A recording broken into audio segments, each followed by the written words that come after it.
It is June 26th. Let's see what's growing in the native plant garden.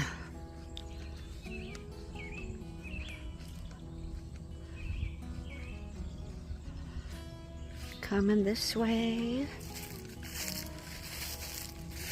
I think I told you before I was having issues with my solar pump here. Well, and one thing is that the bowl I had it in had developed a crack. So I'm using this metal bowl temporarily. I have to find something else. I will. Gonna keep an eye at St. Vinny's and Goodwill. All right, let's go down this way. You'll notice that spiderwort is again going to be the showiest plant in the garden. Even when I was traveling last week on the tour of Minnesota bike trip, there was so much spiderwort that I saw, and just must be a really good year for spiderwort. So let's keep going down this path. Oh, and we've seen this before, the daisy fleabane. Notice how some of them are white, some of them have more of a pink cast to them. Kind of pretty. Not kind of pretty, very pretty. Oh, well, let's look. So I wonder if they're pinker before they open, and then when they open, the inside of the petals are white. I'll have to watch for that. All right, so there's that sage, the native sage, grows like crazy. Oh, there is still a geranium blooming down in there. Oh, I see something new. I don't think we saw this blooming on our last walk, or maybe we did. So this is St. John's wort. St. John's wort is a medicine plant. They do sell it, like you can buy it like capsules. I believe they use it for like relaxation, stress relief. So that's very pretty, St. John's wort. Oh, let's talk about this with St. John's wort. Sorry for moving so quickly. So one way to help you identify it, and I don't think we're going to be able to see that here, is when you hold a leaf, and I'm not going to be able to do this, when you hold a leaf up to the sunlight, you can see little teeny tiny holes in it. I don't know if we'll be able to do that. Let's see, can I focus this right to do it? Nope, I can't. Well, anyhow, trust me.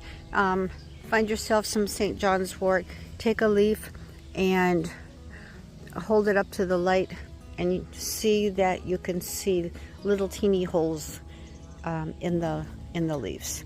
So there's that slender leaf goldenrod, not blooming yet. Another geranium, a little bit late bloomer. You know what? That's okay. I understand late bloomers because I think I'm one. Let's keep on walking. Stepping over the kayak. There's Sorsha Bee watching the geese next door. So here is that queen of the prairie I've been talking about. Look at how tall she's getting. She's been here since 2020, and this will be the first year she's going to bloom. Down here is the common milkweed getting ready to bloom.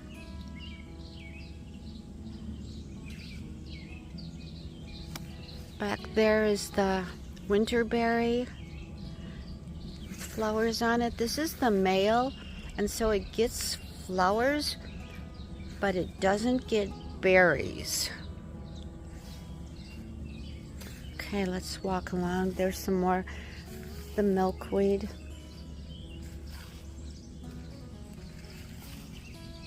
There's that grass that I love, Chasmanthium, river oats. Wait until it gets its seed heads. You're gonna love it. Oh, you know what? I should just showed you when I was down by the shoreline. But that tall grass there, I'm gonna try zooming in on it, is wool grass. I love the flowers and seed heads on the wool grass.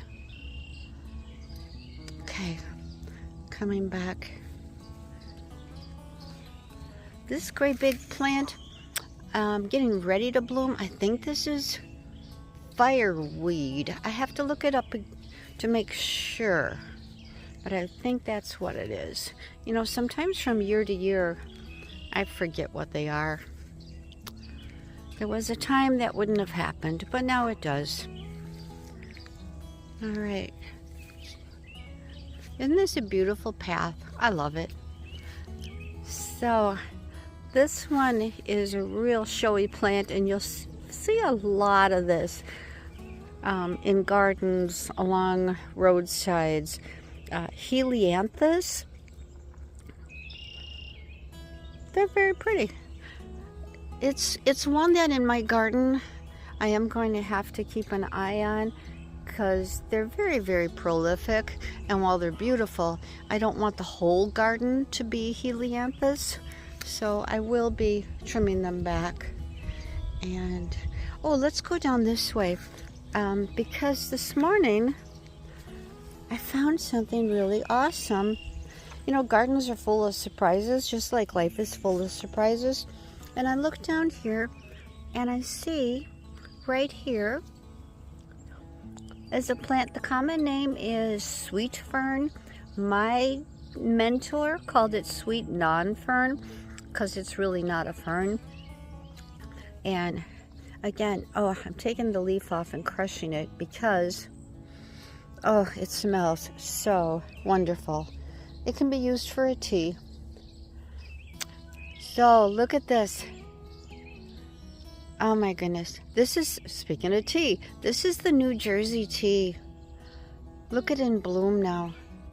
Oh, and there's a bee by it. The bee is saying, ooh, yeah. Yeah, this is good.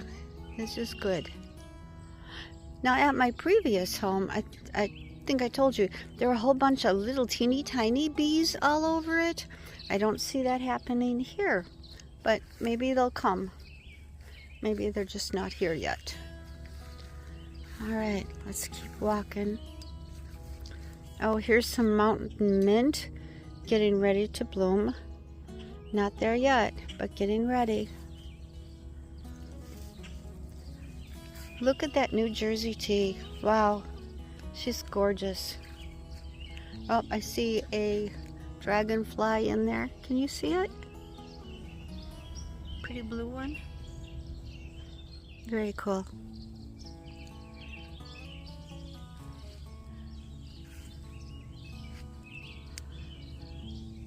Oh, look it up there. That's the Joe Pye.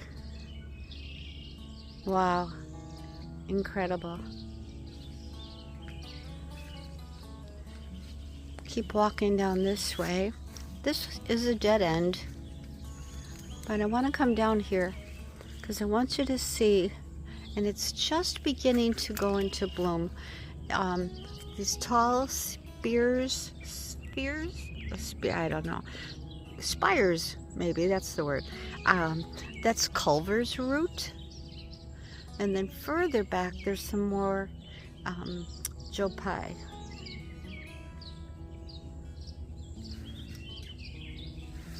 Let's turn this way. And the wild quinine is still blooming.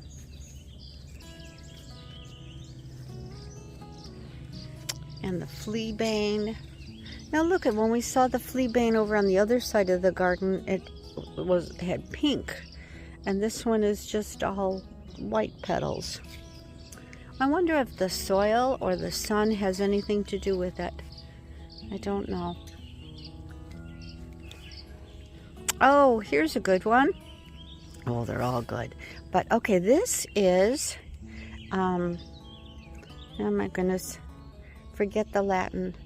I've forgotten so much of the Latin. But this is a fringe loosestrife. Now there's some like purple loosestrife that are like, ooh, bad guys. This is a good guy. So fringed loosestrife. I'll look up the Latin for you later. Let's keep going.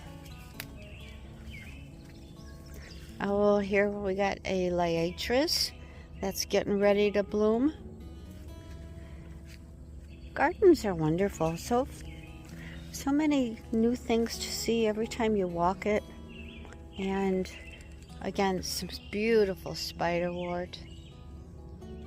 Oh, look at the Monarda fistulosa. It's getting buds on it. No blooms yet. Oh, let's see, Ratabita columforia. Sometimes they are all yellow, and sometimes it's like the petals are like yellow with red into the center. There's more over here, so we'll have to keep an eye on them and see what color they're going to be. It can be different from plant to plant.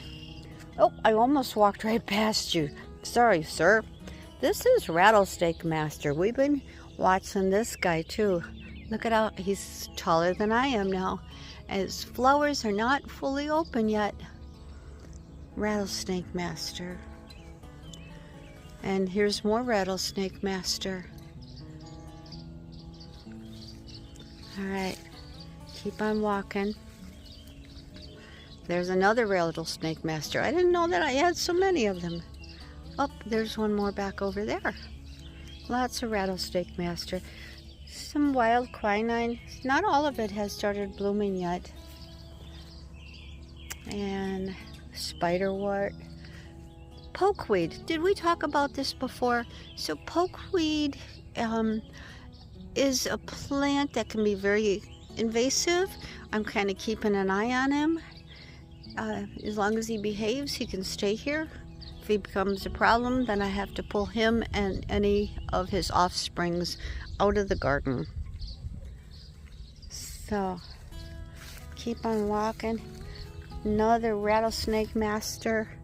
We'll see the flower in full bloom pretty soon. Well, look at that. There's a puppy in the garden. He usually just sits on the shore and sits on the dock and watches the fish. Okay. So here we have and the flowers on this are not like real like you don't go when you see the flowers, but this is a plant I love. Lespedisia capitata. I think it's like the first Latin plant name that I really committed to memory. So bush clover. Let's keep going. See more spiderwort over there. Yep.